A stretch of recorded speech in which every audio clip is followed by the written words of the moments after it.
दोस्तों, मेरा नाम कुंदन पोरवाल है। आज मैं आपको सुनाने जा रहा हूँ मेरी खुद की लिखी कहानी अनकहा बंधन। सुबह के 6:30 बज चुके थे।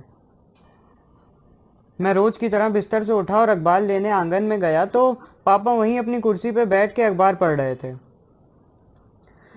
मैं बिना कुछ बोले मुस्कुरा के बिना अखबार लिए तैयार होने चला गया। मैं जानता हूँ कि पापा रोज सुबह मुझसे जल्दी उठ के अखबार पढ़ते हुए चाय की चुस्की लेते हैं, पर तब भी सुबह अखबार लेने के बहाने उनको देखने में न जाने अच्छा लगता था मुझे।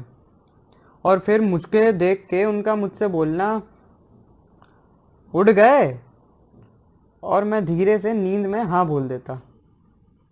पर आज पापा ने मुझसे कुछ नहीं बोला। शायद भूल गए होंगे, अब उम्र भी हो गई है उनकी। मैं ऑफिस के लिए तैयार होकर अपने कमरे से बाहर आया और मम्मी को आवाज़ दी, मम्मी, नाश्ता दे दो, आज ऑफिस में मीटिंग है। हाँ भाई, सारे काम तो तुम ही करते हो, हम तो यहाँ सिर्फ पालना झूलते हैं ना। मम्मी के मजाकिया अंदाज में बोलने से मुझे लगा कि पापा मम्मी दोनों का ही मूड आज अच्छा है। तो मौका देख के बड़े दिनों से मन में आ रही बात मैंने एक बार फिर से पापा से बोली। पापा, मेरे दोस्त राकेश अपना फ्लैट बेच रहा है। वो यहाँ से अगले महीने दिल्ली जा रहा है, तो उसका फ्लैट सस्ते में मिल रहा था। उस फ्लैट का व्यू भी अच्छा है, तो अगर आपको सही लगे तो एक बार चल के देख लें। पापा जानते हैं मुझे हमेशा से ही फ्लैट में रहने का मन था, लेकिन इस बार भी पिछली 2 बार की तरह उन्होंने मेरी बात सुन के भी अनसुना कर दिया। अब तो मुझे भी लगने लगा था कि पापा इस घर को छोड़कर और कहीं जाना ही नहीं चाहते।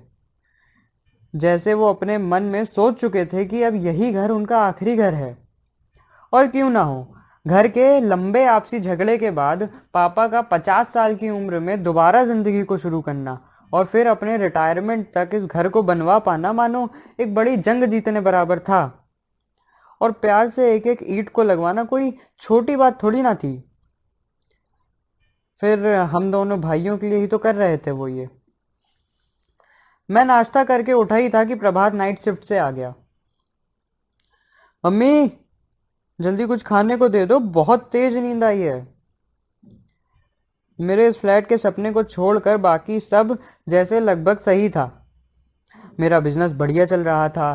प्रभात की भी ऑर्डिनेंस फैक्ट्री में अब नौकरी लग गई थी।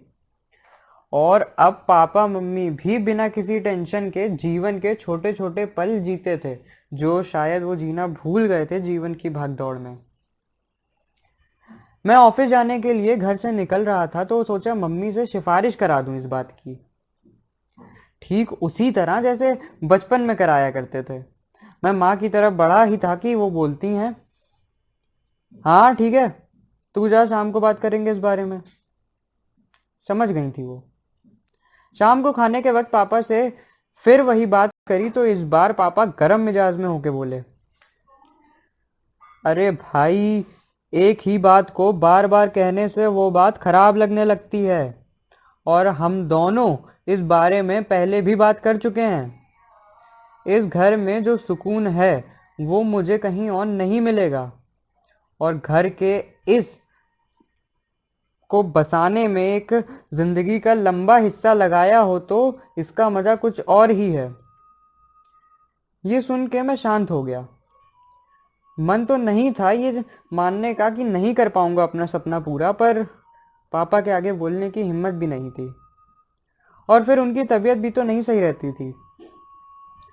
पर शायद पापा ने मेरी बात को ज्यादा ही दिल से लगा लिया था। रात में ही उनकी तबीयत बिगड़ गई और उनको अस्पताल में भर्ती कराना पड़ा। माँ, आप टेंशन मत लो, कुछ नहीं होगा पापा को। भाई को भी फ़ोन कर दिया है, वो आता ही होगा। मैं तब तक डॉक्टर से मिल के आता हूँ। डॉक्टर साहब, पापा कैसे हैं अब? ठीक है, कुछ नहीं, बीपी ज़्यादा हो गया था और शुगर डाउन हो गई थी। सुबह तक आप इनको घर ले जा सकते हैं। ये सुन के मानो मेरी जान में जान आई। मैंने माँ को ये बात बताई तो उनके भी आंसू थम गए। घर से पापा को अस्पताल लाते हुए उनसे मैं कहना चाहता था कि हम कहीं नहीं जा रहे इस घर को छोड़कर, उस 1 घंटे के अंदर न जाने क्यों मुझे वही घर में रहना पसंद आने लगा।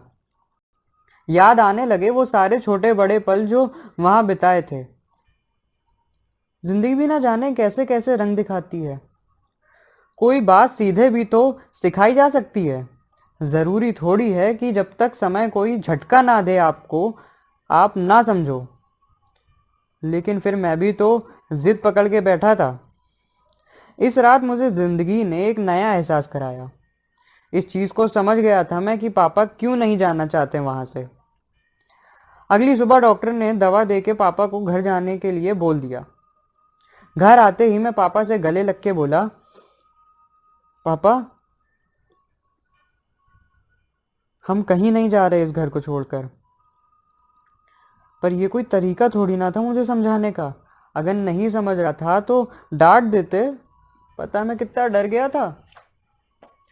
पापा धीरे से हंसते हुए बोले,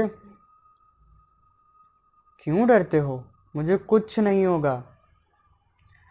दोस्तों, कितना अजीब होता है कि जिस चीज को हम पकड़ के बैठे हों और कोई अपना करीबी हमें समझा रहा होता, पर तब हम नहीं मानते। पर जब हमारे करीबी को उसी चीज से कोई दिक्कत होती, कोई उसे तकलीफ होती, तो हमसे देखा नहीं जाता और 1 सेकंड नहीं लगता हमें वो चीज भुलाने में। एक अलग सा रिश्ता होता है, एक जुड़ाव, जिससे हम सामने वाले को महसूस करने लगते। बस इतनी सी थी ये मेरी कहानी। आपको कहानी कैसी लगी ये कमेंट बॉक्स में टाइप करके ज़रूर बताएं।